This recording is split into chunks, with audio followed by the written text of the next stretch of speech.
Wireless communication. It's brilliant, isn't it? We use it for almost everything, from air traffic control to high-tech medicine to gaming or messaging your mates.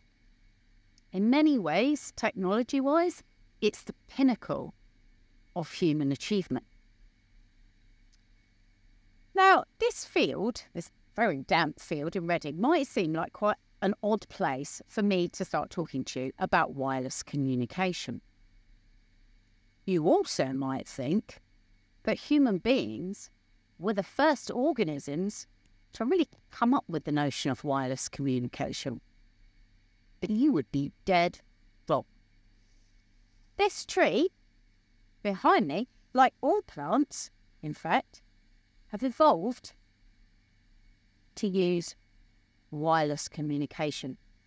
Now, they don't need to launch satellites or bounce radio signals around. They have a tool that is far more adaptable, and that tool is chemistry. I'm Laura James. I'm a final year PhD student with the Birmingham Institute for Forest Research, and I'd like to talk to you briefly about how plants communicate wirelessly. Talk about wireless communication through chemistry.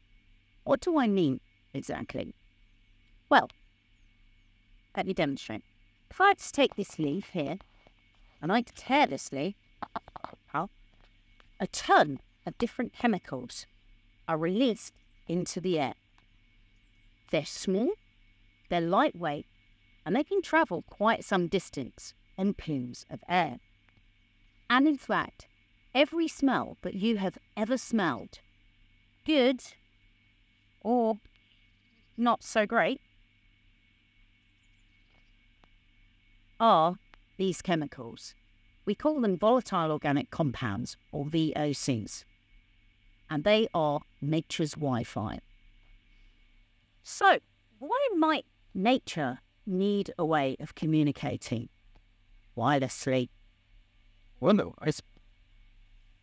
If I'm a plant and I get attacked, if I release those chemicals, I can communicate with the plant next door, for example. The plant next door will receive those chemicals and will know that I'm being attacked. Now, that's pretty useful if you then want to defend yourself against an impending attack. I also might want to communicate with insects in the environment. For example, maybe I'm a flower and I'm ready to be pollinated.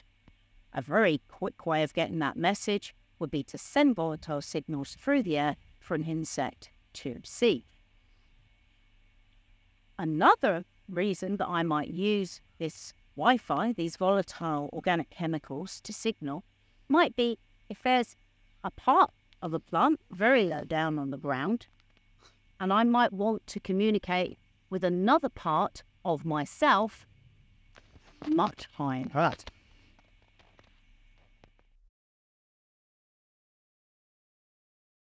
But have you ever had that experience? You're playing a game and you're just about to get that critical kill and your Wi-Fi drops. Well, plants can also experience drops, disruptions, interference with their wireless communication. I'm heading at Free Air Diesel and Ozone Enrichment Facility at the University of Reading, exploring what happens to plant wireless communication when it's disrupted by pollution. Well, the long-term experiment here is a series of built rings, 12 in all, and pollution, such as we might get from our cars, so diesel fumes and the secondary pollutant ozone, are pumped into these rings. We then grow plants in these rings, and we see what happens to those volatile organic compounds, those tiny chemical compounds that are released from plants when they're communicating wirelessly. We see what happens to them under the different pollutant regimes.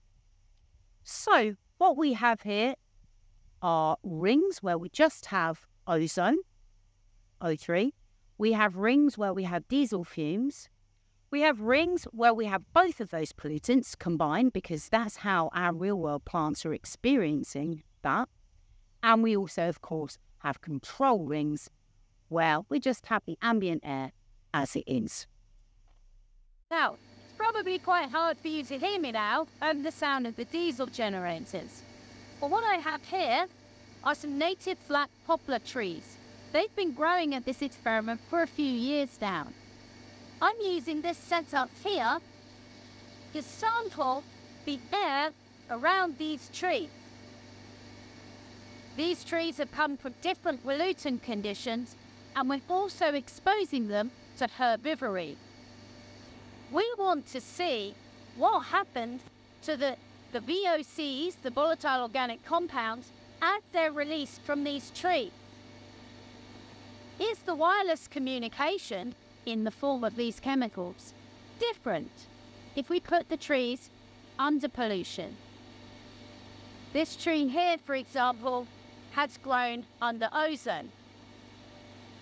We want to see if it behaves differently when it's attacked by a herbivore as compared with a tree that has grown under no pollution.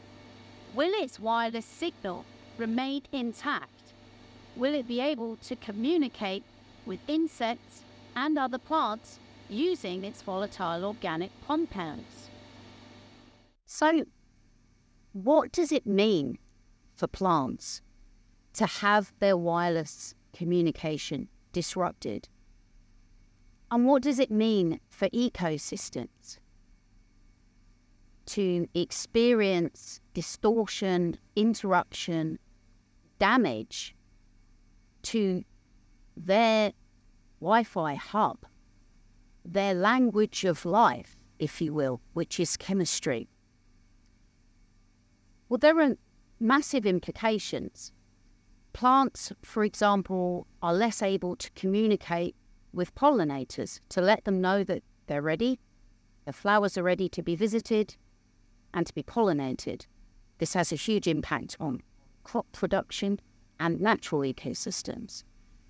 Plants that cannot defend themselves from herbivory will ultimately suffer such massive losses, they may no longer be features of the ecosystem in which they were once a cornerstone. So the implications are huge, and there is mounting evidence to suggest that this massively important communication, the fundamental communication, wireless communication of ecosystems, is indeed being disrupted. And this will have a huge impact on our ecosystems. I'm going to get back to my work. You can get back to your game. I hope you get that critical kill. Thank you very much for listening. I've been Laura James.